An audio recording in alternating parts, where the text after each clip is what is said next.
Bon, j'ai tendance à dire que notre oligarchie politico-médiatico-financière se branle complètement du bien-être du plus grand nombre, et que c'est pour ça qu'il faut se passer d'elle et passer à une démocratie directe. Pourtant, ça fait un certain temps que les grands médias mettent en avant l'opinion publique dans leurs émissions, donc finalement les gens sont écoutés, hein, les élites s'intéressent à ce qu'ils disent, et en fait j'exagère avec ma démocratie. Et puis on entend beaucoup dans la bouche des élites politiques et métapolitiques qui se font les porte-parole des gens pensent ça, ils veulent ça, et puis t'en as qui disent qu'il faut écouter leurs revendications d'une certaine partie de la population et modifier leurs propositions et leur communication en conséquence. Donc finalement l'avis du peuple il est vraiment pris en compte quoi.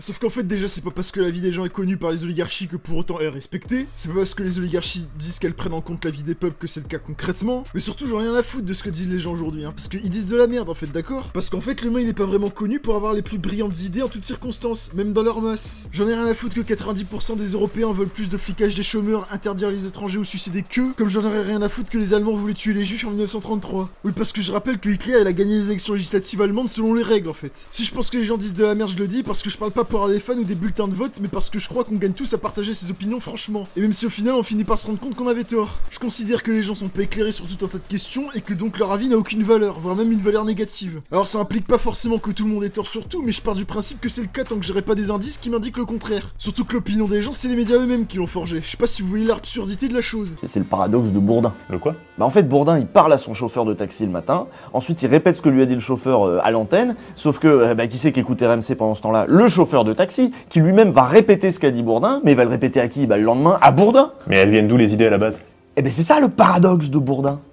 On sait pas. Bon, c'est pas toujours le cas non plus, mais dans un certain nombre de questions, les médias influencent la population d'une certaine manière et forgent leur opinion, et ensuite demandent l'avis des gens sur les sujets sur lesquels ils les ont influencés. Alors que ce qu'ils devraient faire, c'est de leur expliquer les différents points de vue qui peuvent être défendus, c'est-à-dire informés, au lieu de leur montrer bêtement l'opinion publique actuelle. Mais parce qu'en fait, les gens, ils ont pas une opinion définitive sur les choses. On est capable de changer d'avis, même si c'est pas facile, parce que ça demande un effort intellectuel important. Parce que même si j'ai l'air hyper sévère envers les gens, déjà je m'inclus moi-même dedans, parce que même si je pense être plus éclairé sur pas mal de questions que la majorité des gens, je pense être encore très loin de l'omniscience, et c'est aussi et surtout parce que je pense que personne n'est stupide, et que tout le monde est capable d'évoluer dans ses connaissances, et qu'on a tous à y gagner d'être éclairé. J'ai envie de partager mon point de vue sur différents sujets politiques, parce que je pense que vous comme moi, on a tous à gagner d'échanger nos points de vue pour les enrichir, les changer, ou au contraire les renforcer. Et il y a une immense responsabilité des grands médias dans toute cette ignorance. Mais il faut vraiment comprendre que l'objectif des grands médias, c'est de pas d'informer les gens, mais de faire de l'audience, comme absolument toute organisation à but lucratif. Sauf que pour faire de l'audience, il faut pas informer correctement, mais il faut inciter les gens à rester le plus longtemps possible devant la télé, et surtout devant les pubs, en nous donnant ce qu'on veut et pas ce qu'on a besoin, c'est-à-dire des informations diverses et nuancées et des méthodes pour développer son esprit critique. On est bourré de biais cognitifs qui attirent notre attention sur un certain type d'information qui nous fait dévier notre manière de voir le monde de la réalité. On est plus attiré par l'information inhabituelle par exemple, qui provoque des émotions, du sensationnel, des débats polarisés sans nuance, des gens qui s'énervent et des attaques personnelles, et c'est exactement ce que les grands médias nous donnent. On aime voir et écouter de fortes personnalités dans le débat public, on réduit le débat à ces personnalités, leur charisme, leur verbe, et on adore aussi les détester et pointer leurs fautes. Ce que je veux dire, c'est qu'on n'est pas seulement attiré par une polarisation, un communautarisme idéologique,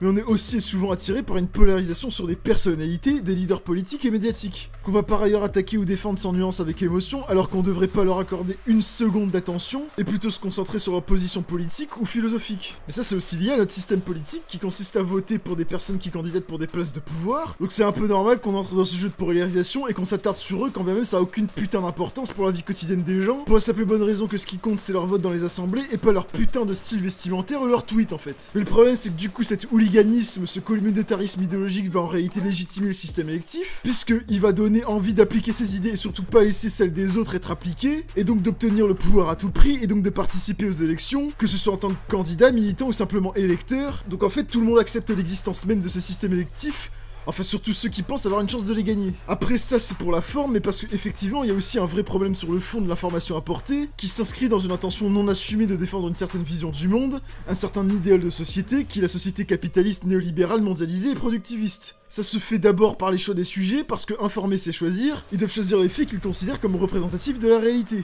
Déjà ils vont parler quasi exclusivement de l'actualité de leur pays, ce qui va participer à forger le patriotisme des citoyens, parce que ça va construire un imaginaire et un sentiment d'appartenance à un peuple en particulier, et une absence quasi totale de considération pour les autres peuples qui nous empêche de voir le destin commun de l'humanité entière, notamment avec le réchauffement climatique, et le lien entre notre mode de vie occidental et le mode de vie des peuples du monde à cause du libre-échange. Et puis ils vont parler des faits ponctuels qui arrivent pas normalement parce que les gens sont pas intéressés par les trains à l'heure. C'est pour pour ça qu'ils vont parler ponctuellement du réchauffement climatique quand il y a des catastrophes naturelles, et puis ils vont arrêter et passer à autre chose, et jamais parler des famines et des épidémies dans le monde, sauf quand ça touche leur pays, alors que d'un autre côté, ils vont parler de non-événements comme des mises en examen, des plaintes ou même des mains courantes, alors que ce qui serait intéressant, et encore, c'est les décisions de justice ayant force de choses jugées, ou les revirements de jurisprudence. Ils vont parler des élections et de la stratégie électorale des partis, en rentrant rarement dans le vif du sujet, c'est-à-dire les propositions et les enjeux politiques, ce qui est, à mon humble avis, la seule chose importante. Ils vont parler des petites phrases et créer une polémique, ce qui est pas étonnant puisque la plupart des journalistes sont sur Twitter aujourd'hui, c'est-à-dire la poubelle d'internet. Enfin, quand il s'agit de parler de politique et d'actualité sérieusement, hein, parce que bon, si c'est pour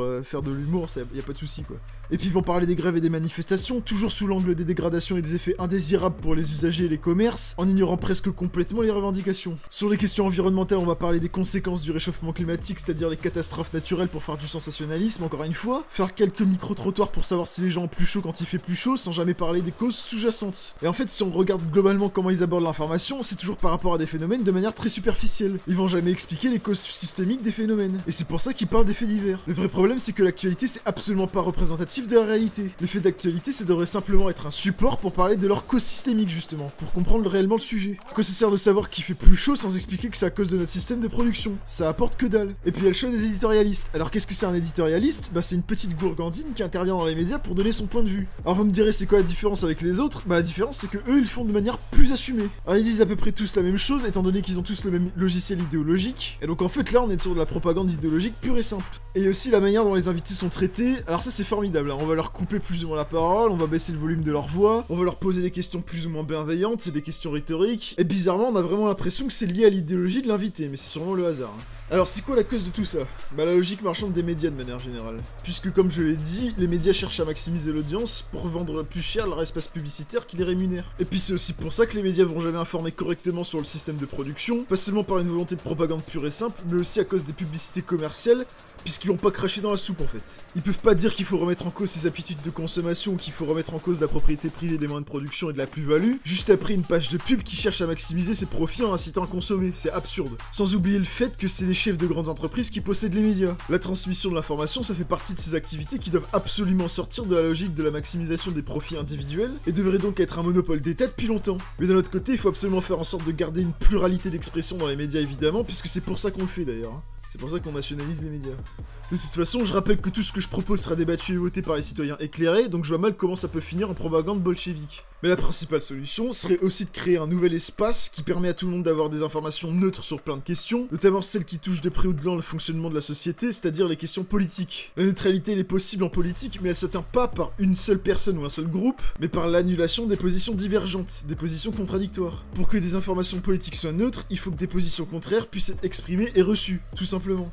Et puis il faut aussi que les informations soient exhaustives, c'est-à-dire qu'il faut que toutes les informations importantes sur chaque question soient exprimées et accessibles. Aujourd'hui il y a des débats dans les médias pour obtenir une soi-disant neutralité, mais ces débats ils ont vraiment presque tous les défauts que j'ai déjà cités. C'est-à-dire que ça attise le communautarisme idéologique en incitant à prendre des positions radicales sans nuance, ça personnalise le débat en valorisant le charisme et la capacité d'éloquence des protagonistes, et puis ça engage leur ego, donc ils cherchent pas à se rapprocher de la vérité mais plutôt à démontrer leur supériorité intellectuelle sur leur adversaire. Mais ça a aussi tous les défauts que peut avoir un débat, puisque toutes les positions contradictoires ne sont pas exprimées, et que les informations, les arguments sont pas exhaustifs. Le sujet est jamais complètement traité. En fait, c'est pas parce que quelqu'un perd un débat que pour autant il a tort. Et c'est pas parce que quelqu'un gagne un débat qu'il a raison. C'est juste que les gens ont une capacité plus ou moins bonne à défendre leur position. Si tous les arguments pertinents d'une position n'ont pas été défendus, il y a peu de chances que les personnes qui sont proches des idées du perdant changent d'avis, même si elles sont capables de se mettre à distance de leurs sentiments communautaires. C'est pour ça que pour vraiment se faire un avis éclairé, il faut connaître tous les arguments favorables et défavorables à chaque position contradictoire sur une question politique donnée. Alors peut-être que ça paraît être un chantier absolument faramineux, mais en fait pas tant que ça, parce que même si ça demande de lire beaucoup au début, ça a l'immense avantage de nous éviter de revenir constamment sur la même question qu'on a déjà traitée, comme on le fait aujourd'hui où on revient sur des questions dont on parle depuis des dizaines d'années avec les mêmes arguments.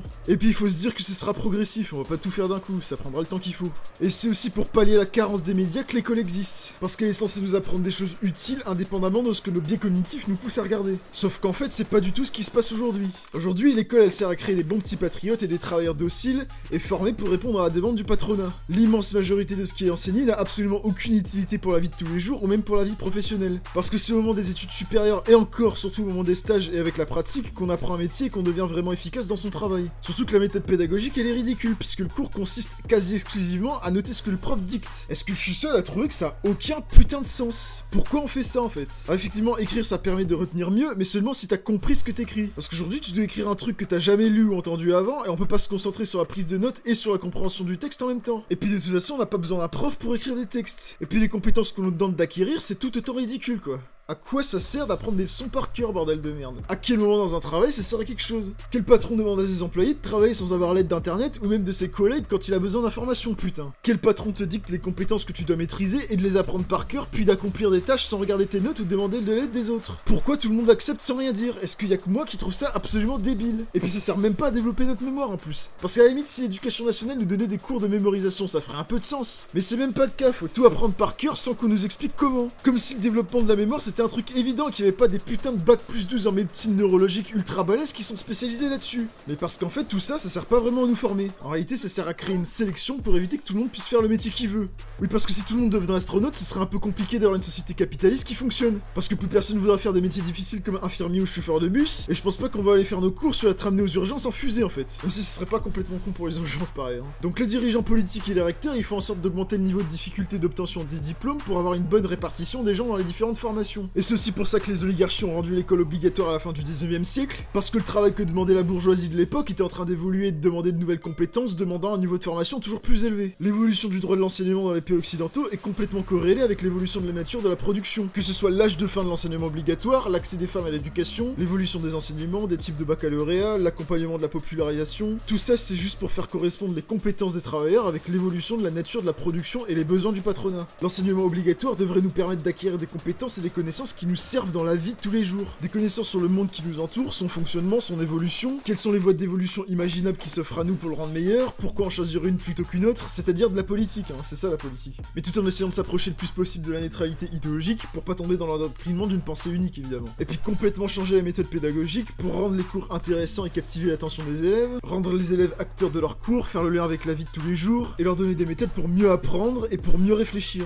Et enfin changer le système d'évaluation pour faire en sorte de s'assurer que les élèves ont bien compris et retenu les cours et acquis correctement les compétences, et non les classer selon leur capacité de mémorisation comme c'est fait actuellement. Alors évidemment, faut pas supprimer l'intégralité des enseignements qui sont actuellement dispensés parce que des notions de mathématiques par exemple sont utiles dans la vie de tous les jours, et puis apprendre à lire ça peut peut-être être un petit peu utile je pense, mais bon il y a quand même une bonne part qui doivent dégager des enseignements obligatoires. Mais ça veut pas dire qu'on pourra plus les étudier, au contraire, si tu mets tout ça sur une plateforme sur internet en libre accès, ce sera même bien plus facile. Ça permettra aux élèves de trouver là où les disciplines qui les passionnent, les étudier dès l'enfance sans les imposer aux autres. Ça permettrait aussi aux élèves de passer des diplômes quand ils se sentent prêts, sans devoir aller à des examens à des dates précises alors qu'ils sont pas prêts ou qu'ils le sont pas encore, et de devoir attendre un an pour repasser les examens ratés.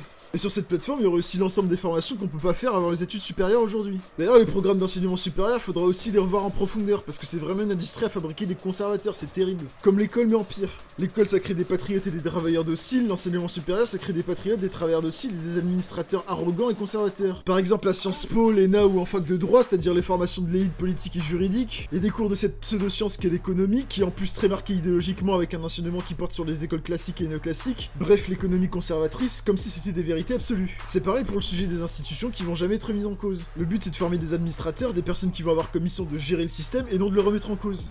Et dernière chose et pas des moindres, pour permettre d'être éclairé, il faut absolument faciliter l'accès aux résultats des recherches scientifiques. C'est très difficile d'accès à cause du prix parce que la plupart des revues et des études sont payantes, et c'est également très difficile de trouver des études sur le sujet qui nous intéresse et qui passent pas par des médias qui sont eux-mêmes payants et qui choisissent les études qui les arrangent ou qui exagèrent grandement les conclusions, quand elles leur font simplement pas dire des choses qu'elles disent pas. Il faudrait rendre gratuit et facile l'accès aux résultats des recherches scientifiques parce qu'on devrait fonder la plus grande part de nos arguments sur ces résultats de recherche. Alors après avoir dit tout ça, la question c'est comment ça peut fonctionner concrètement. Parce que c'est bien de vouloir mettre en place un espace qui permet aux gens d'être éclairés, mais comment on fait pour prendre des décisions du coup? Surtout avec des milliards de personnes. Et puis de toute façon on n'a pas le temps, et puis comment on s'assure que les gens qui prennent les décisions sont bien éclairés? Comment on sait si on est suffisamment éclairé, etc. Bah tout ça c'est d'excellentes questions auxquelles je peux apporter humblement un certain nombre de réponses, dont je prétends pas qu'elles soient les meilleures, mais c'est aussi des questions qui se débattent. Alors déjà pour ce qui est du temps, il faut diminuer le temps de travail pour avoir un temps pour la politique, ça c'est nécessaire clairement. Ensuite pour ce qui est des milliards d'habitants, il y a internet en fait. Il faut créer une plateforme web sécurisée décentralisé qui permettrait à tout le monde de participer avec toutes les différentes positions pour chaque question et avec les arguments de chaque position qui sont exposés clairement. Et puis on pourra cliquer sur les différents arguments pour permettre de débattre des arguments, etc. Et ça pose plein d'autres questions passionnantes. Et ensuite, il faudra un système d'évaluation plus ou moins développé ou plus ou moins obligatoire du niveau d'éclairage, parce qu'en fait, il faut vraiment voir la démocratie comme un mouvement en constante évolution. C'est vraiment une dynamique qu'il faut entretenir constamment. Les choses, elles doivent prendre une forme de plus en plus nette progressivement et elles pourront toujours être modifiées. On prendra des bonnes décisions, parfois des mauvaises, et c'est aussi comme ça qu'on apprend en fait. Par exemple, au début, le système d'évaluation du niveau d'éclairage pourrait être facultatif, rudimentaire et sans conséquence. Puis on pourra le rendre obligatoire, un peu plus complexe et sans conséquence, jusqu'à quelque chose d'obligatoire, complexe et entraînement des conséquences importantes sur la possibilité de participer aux décisions notamment. Alors du coup, ça pose pas mal de questions, notamment qui décide qui est éclairé pour changer le système d'évaluation lui-même? Est-ce que ça peut pas créer des contradictions avec un système d'évaluation qui finit par être contrôlé par une oligarchie? Alors oui, il y a toujours une part d'incertitude sur le fait que le système s'effondre sur lui-même par ses propres contradictions. Mais en fait, ça c'est comme tous les systèmes politiques, hein. Ça se base sur notre force de conviction et de volonté, pour assurer que le système se dirige toujours vers l'objectif qu'on s'est fixé. En l'occurrence, un système de démocratie éclairée.